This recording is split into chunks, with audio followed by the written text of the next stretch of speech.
morning we've got you booked on a virtual voyage with COVID-19 recreational travel restrictions in place. We are taking you to a different country every week, all without leaving your homes. Each week we are pulling a country at random from a big jar full of the names of all the countries in the world. And then we ask you to share your memories of living or traveling through that country. Today's destination is Bulgaria, and we got so many entries from people that we are splitting them up into two parts throughout today's program. We're going to begin with a postcard that we received from Anton Minkov. He wrote, I was born in a small picturesque town in the Balkan Mountains called Teteven. It is situated in the valley around the river Vit and is surrounded by 5 forested peaks, some with steep vertical sides of rock. The famous Bulgarian author and poet Ivan Vasov once said, whoever has not seen Teteven cannot claim to have seen Bulgaria. One of the best places to see the town is a lookout called Zaslon, meaning literally the shelter. It's atop a rock formation overlooking the town, and it was built in 1958 by my uncle and his friends who carried the construction materials on their backs. The trail to get there is not easy at all. I remember at some point you need to climb a tree in order to overcome a tall rock wall. It was demolished over the years by vandals, but always rebuilt. The last time, 5 or 6 years ago, it was rebuilt by my cousin. Last summer, all of my family, including my 3 daughters, visited Bulgaria, and they climbed to this lookout. They were very impressed by the scenery. I think it gave them a great experience and a great memory of Bulgaria.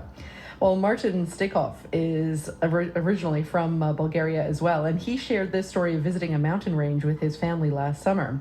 He said the 7 Rila Lakes, a group of glacial lakes located in the Rila mountain range, reach 2,500 meters above the sea level. The lakes and surrounding areas hold very high cultural and spiritual significance to Bulgarians. There are centuries-old pagan rituals that are practiced there to this day.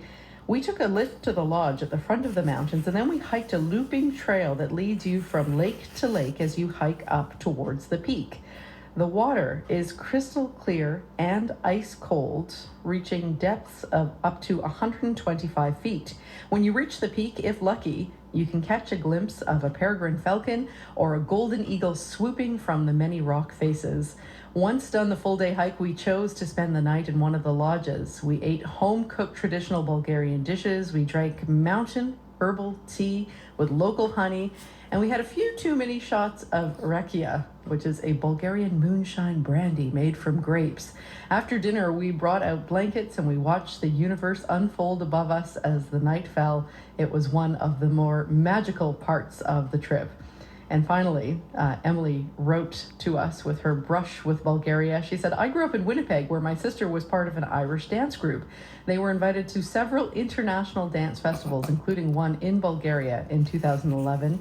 The festival took place in this giant Soviet-era hotel in Sofia that was full to the brim with dancers, musicians from many countries, and everyone in the lobby would routinely break into a jam session, even though no one spoke the same language. Think John Denver's Country Roads, sung in Greek and English simultaneously. The theme song of the festival, which would be great if you could find and play, as it's very upbeat, is called Welcome to Bulgaria by the Biscuit PJ. So I think we did find a little bit. Let's just do a taste of that. Welcome to Bulgaria!